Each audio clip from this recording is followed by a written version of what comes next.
लेकिन मैं इस बात का विरोध करता हूं कि जो ईडी का जो मिश्रा जी चेयरमैन उनको 6 महीने का एक्सटेंशन नहीं देना चाहिए था। उनका नौकरी खत्म हो जाए। एक्सटेंशन दिया वो बदले की और सरकार का पक्ष में उनके गोद में बैठ कर करके ईडी का बेजा इस्तेमाल हो रहा है, इनकम टैक्स का, सीआईडी का और बाकी अथॉरिटी का और जो स्ट्रीम मीडिया है उन तमाम लोगों को गोद में रख करके खरीद करके ये बेजा इस्तेमाल में बैठे हैं। उनको ये मालूम है सत्ता में 2.83% जो स्वर्ण लोग हैं, जो सब मिला करके ब्राह्मण, राजपूत और जो है बनिया, ये 3 मिलकर करके 15% के आसपास आते हैं, 14%। ये इनको मालूम है कि अगर ये हिंदुस्तान की जनगणना हो गया तो मैं हाशिए पे आ जाऊंगा और 50 मेरा हक दो, मेरा अधिकार दो।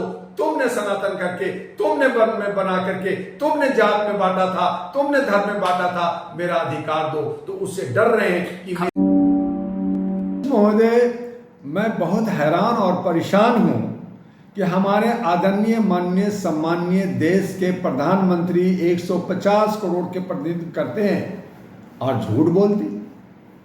वो झूठा ओबीसी जो ध्वज मोर जो एक जाति वो मोदी जी का है, वो स्वर्णों का रहा है। अंग्रेजों के वक्त में ये हाथ जोड़ते रहे कि मुझे जो है ओबीसी में डालो। जब ये चीफ मिनिस्टर रहे तो अपने चीफ मिनिस्टरशिप में दादागिरी कर करके इन्होंने अपने को ओबीसी में डाला। तो ये डुप्लीकेट ओबीसी, ये जो है ओरिजिनल ओबीसी नहीं है। जैसे इन्होंने पढ़ाई की नहीं की, लेकिन ये कहते हैं कि मैं इंटायर पॉलिटिक्स में पढ़ा, तो सर्टिफिकेट नहीं दिखाते। ये जो है ठीक है, आप मार्केटिंग करने में बहुत अच्छा है, बोलने में भी अच्छा है, सब व्यक्ति हैं, लेकिन कम से कम अपने पद का गरिमा को समझते हुए हम लोग नादान हो सकते हैं, हम लोग भटक सकते हैं। हम एक सामाजिक लोग हैं, हम ऑल इंडिया ह्यूमन राइट्स, मानवाधिकार के एक तरह से काम करते हैं, मानवीय मूल्यों के लिए। आपने जो है अहरा नेशनल पार्टी को, हमने भी राष्ट्रीय अध्यक्ष हैं और हम राष्ट्रीय महागठबंधन एनडीए का चेयरमैन भी हैं, लेकिन हम गलती कर सकते हैं। आप तो एक देश का 150 करोड़ का देश के प्रधानमंत्री है। आपको शोभा नहीं देता आदरणीय मोदी जी कि आप अपनी सच्चाई को छुपाएं, आप अपनी जात को छुपाएं, आप अपने परिवार के ओबीसी हैं। चलिए, आपने ओबीसी में लिस्ट में कर लिया, आज आप ओबीसी में है, तो आप ओबीसी के हक क्यों नहीं दे रहे? 54% ओबीसी है, आप उनको दे दीजिए अधिकार। आप जो है महिला विधेयक लिया, आप उसको कहते हैं इंप्लीमेंट 29 में करेंगे, वो भी 23%। क्यों भाई? महिलाएं तो अभी 48.84% है।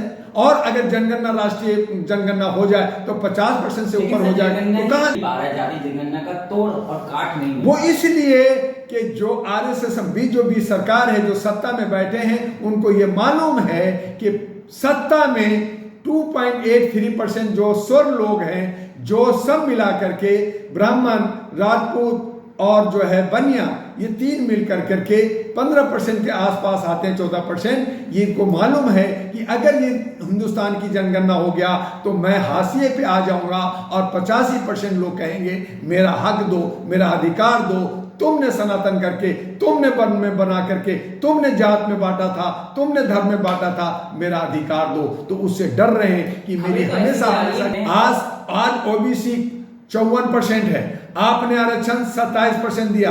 आपको जब कहीं भी नौकरी हो, चाहे जो है आने वाले टाइम में फिर बदल होगा, आप जो है उसमें क्लीम लेयर में 4.1% जर्नलिस्ट महोदय 4.4% का हिस्सादारी देते हैं। 27% का आरक्षण की बात करते हैं और 54% ओबीसी है। ओबीसी को ठग रहे हैं, ओबीसी को लॉलीपॉप दिखा रहे हैं, ओबीसी को जो है दिग्भ्रमित कर रखा है। और आप कहते हैं कि मैं ओबीसी का आदमी हूं, मैं ओबीसी के समाज से आता हूं। तो आप ओबीसी का पूरा हक दो ना, तो हक दीजिए, आप बनिए। लेकिन आप नहीं देते, या आप जो है कहीं ना कहीं आप कहिए कि मैं दबाव में हूं, आप कहिए कि मैं घिरा हुआ हूं, मैं क्या करूं, मुझे आगे ये स्वर्ण लोग, ये ब्राह्मणवाद, ये मनुवाद मुझे काम नहीं करने देता है, तो जनता आपको साथ देगी। लेकिन आप नहीं कहते और आप उन्हीं के चंगुल में बैठ के काम कर रहे हैं। तो ये जो दोगलापन है, ये जो है देशद्रोह कहलाता है। और आप दूसरे को देशद्रोह कह करके आप जो है इनकम टैक्स,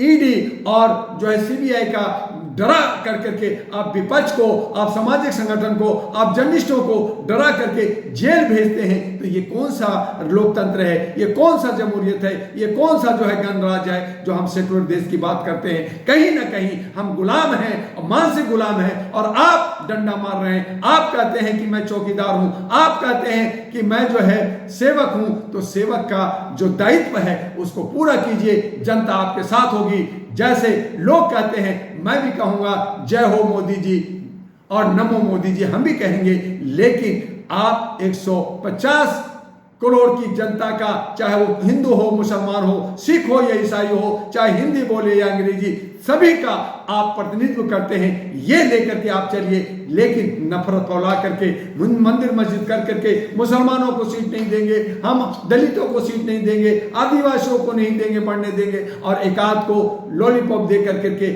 आप ठगी का धंधा करेंगे, तो ये नहीं चलेगा, नहीं चलेगा। और कहा कि एनडीए और इंडिया कांग्रेस 70 सालों से शासन किया, इसने भी जात पात मंदिर मस्जिद की बात किया, बीजेपी भी वही कर। बेसिक और मूल नहीं है, जो वहाँ के आदिवासी हैं, वहाँ के जो मूल लोग हैं, उनके हक अधिकार की बात लोग नहीं कर रहे, रोटी कपड़ा मकान की बात नहीं कर रहे, रोजगार, स्वास्थ्य और शिक्षा और स्वास्थ्य की बात नहीं कर रहे। ये तमाम लोग जो है मंदिर मस्जिद, नफरत, महादेव और जो है जय बजरंगबली और जो है राम मंदिर और मस्जिद की बात कर करके लोगों को भटका कर करके सत्ता में जाना चाहते हैं। जो ये गणराज का, ये लोकतंत्र का मजाक है, और इन मजाक से को समझते हुए जनता को अपना जनप्रतिनिधि, जो क्षेत्रीय लोग हैं, चाहे वो छोटी पार्टी हो चाहे इंडिपेंडेंट हो, उनको वोट देना चाहिए। आइए, आपके चैनल से मैं कहता हूं कि राष्ट्रीय महागठबंधन भारत एनडीए के साथ आइए, अहरा नेशनल पार्टी के साथ आइए, आपको सम्मान मिलेगा। और मैं कहता हूं कि चाहे वो बीजेपी हो चाहे कांग्रेस हो, अगर वो शपथ भरती है, एफिडेविट देती है अपने वादा का, तो आप उनके साथ जाइए, लेकिन वो एफिडेविट नहीं भरने के लिए तैयार हैं। और जब जीत जाते हैं तो कहते हैं कि ये तो चुनाव का जो स्टंट था, ये जुमलाबाजी था, इसलिए जनता को चाहिए कि इनको 2 रुपए के स्टैंप पेपर पे सही आप इनसे वादा जो करते हैं, जो इसका एजेंडा है, उसका शपथ लीजिए सुप्रीम कोर्ट, हाई कोर्ट से। और ये देते हैं तो मैं इनको सही मानूंगा, और नहीं देते हैं तो ये सब जुमलेबाज हैं, और इनको हारना चाहिए, और इनको हराने के लिए मोदी जी चुनाव में कहते हैं कि अगर डबल इंजन सरकार हर राज्य में हो तो विकास दुगना होगा।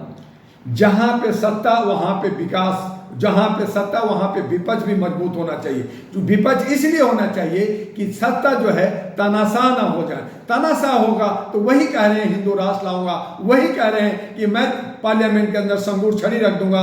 तो इस तरह का डबल इंजन की बात करें या ट्रिपल इंजन की बात करें, इन लोग में किसी एक पार्टी में आज दम नहीं है कि अकेले मैदान में आ सके, 543 कैंडिडेट खड़ा करें, चाहे वो बीजेपी हो चाहे कांग्रेस हो, ये एक कोई भी नहीं है। हाँ, मैं आपके चैनल से जरूर कहूंगा, कमजोर है, लेकिन मायावती कम से कम हिम्मत दिखाई है कि मैं 543 पे अकेले लड़ूंगी। और जो पार्टी अकेले लड़ करके शपथ देना चाहता है अपनी एजेंडा का, उसके साथ जनता को जाना चाहिए। ये डबल इंजन और ट्रिपल इंजन की बात करने वाले ये सब दोगले लोग हैं, ये देशद्रोही लोग हैं, और देश को बांटने की राजनीति कर रहे हैं। इनसे हमें बचने। अब तो हमारे चंद्रचूड़ साहब बहुत अच्छे हैं, लेकिन मैं इस बात का विरोध करता हूं चंद्रचूड़ साहब का, सुप्रीम कोर्ट का, कि जो ईडी का जो मिश्रा जी चेयरमैन, उनको 6 महीने का एक्सटेंशन नहीं देना चाहिए था।